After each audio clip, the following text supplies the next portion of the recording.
So waiting is the toughest part, I'll tell you what. I'm Lyon County Sheriff Fernley, and I'm happy to see you folks here tonight, and I sure want to thank Pastor Joe and Calvary Chapel for giving us this opportunity. I was born and raised in Yarrington, the oldest of 4 boys, 3rd generation Lyon County resident. Graduated from Yarrington High School, and I did 4 years at the University of Nevada at Reno. Father of 3 children, 2 grandchildren, both less than a year old, both little girls. Started my law enforcement career in 1982. Graduated #1 from my basic academy. I was promoted to corporal in 1988. Then went over to the sheriff's office from the police department 2 years later, in March of 1990. They kind of recruited me to be the sergeant. 9 months later, the outgoing sheriff, Jim Vick, with the incoming sheriff, Jim Gertz, promoted me to sergeant in charge of the Mason Valley Patrol area. I served as 2 terms as the president of the Deputies Association. I promoted to Field Services Commander as a lieutenant in charge of all field services, patrol, narcotics, detectives in February of 2000. I created the Sheriff's Office First Narcotics Unit in July of 2000. Reclassified to captain in 2003. Graduated from the 214th session of the FBI National Academy. I possess my basic post, my intermediate post, my advanced post, my management post, my executive certificate. That's the highest level of law enforcement certification you can get in this state, and I've gone through all of those. I graduated from the Lead Executive Academy, and I was elected sheriff in 2006. Besides all that, what have you done to specifically prepare yourself for the office of Lyon County Sheriff? Other than that, well, see, I've got, again, you know, all of my training, all of my preparation has been to achieve this office. I knew early in my career, even before I started my career, when I worked with state parks, I started out cleaning toilets and picking up garbage, but then within 2 years they had me supervising the park aides and the lifeguards, and it just kind of progressed. You know, in high school I was class president and that type of thing. So all my career, my training has been focused on this job. I've gone through budget preparation classes, grant writing classes. I've learned personnel law, NRS, all of the different technologies and radio things, the things that are going on in Lyon County, the things you can't just learn on the fly. You know, I learn every day. These are things I prepared for through my whole career. I got very much involved. And when I ran 4 years ago, I told you folks, this is what I'm going to do. I'm going to hold our people accountable. We're going to be efficient. We're going to answer to you. We're going to make changes in the sheriff's office that benefit you. Look what we have in Fernley now. You can see most of the folks here. We used to have missions here. We don't get complaints. We have a very, very efficient squad doing a lot more work with the same amount of people, and I'm really proud of that. So again, you know, my whole career has been preparation and being involved. The county commissioners feared the question that you had to know it was coming. What is your opinion on the location and the cost of the new Lyon County jail? Really tough decision, real bad, or not bad, but tough situation to be in. The jail should have been rebuilt 14, 15 years ago, but I think, without throwing stones, I think that there were people that were unwilling to make the decision, to make that tough choice that we need to rebuild now. Again, 14 years ago, all the planning was done. The sheriff went back to Lyon, Colorado, county commissioners, county managers, and they all agreed. Our current facility is, we have way too many inmates, that things are falling apart. The cost to run it is ineffective, so we need to do something, but they didn't. So about 3 or 4 years ago, after I got elected, the state fire marshal's office came in, and they did a safety study. We had no sprinklers. The sprinklers we did have were painted over. This is in a jail. Remember, the jail is the biggest liability to the county. Bar none, the biggest liability to the county. And that's my responsibility, because that's where you put me.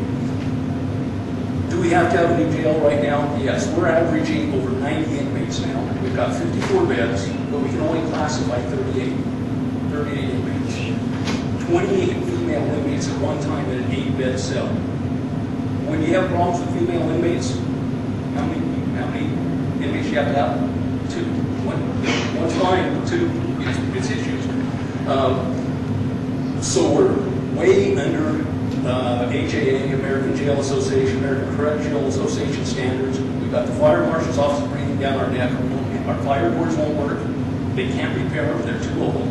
This is a 34-year-old facility. We don't have firewalls. We have electrical and other conduit running through ductwork. Our sewer system is completely falling apart. Inmates have nothing better to do than to figure out ways of getting out or causing us problems. They flush sheets, they flush books, and we're constantly digging up the sewer, which is under a slab floor, and they're telling us, it's only going to last for X amount of months or years. Cost. The costs right now are the best time to build because construction costs are down. Where should it be? Thunder Sheriff and I have said all along it should be in Silver Springs if we have the infrastructure there. But the fact of the matter is we don't have the budget to move it there, to relocate it there. We don't have the infrastructure there. If I put it in Silver Springs now because of the cost of transports at the jail, I got to double jail staff. And what would that mean? We'd have to reduce probably 10, 14 deputies out of patrol. I'm not willing to do that. Jail's got to stay where it's at least for the foreseeable future. Next question.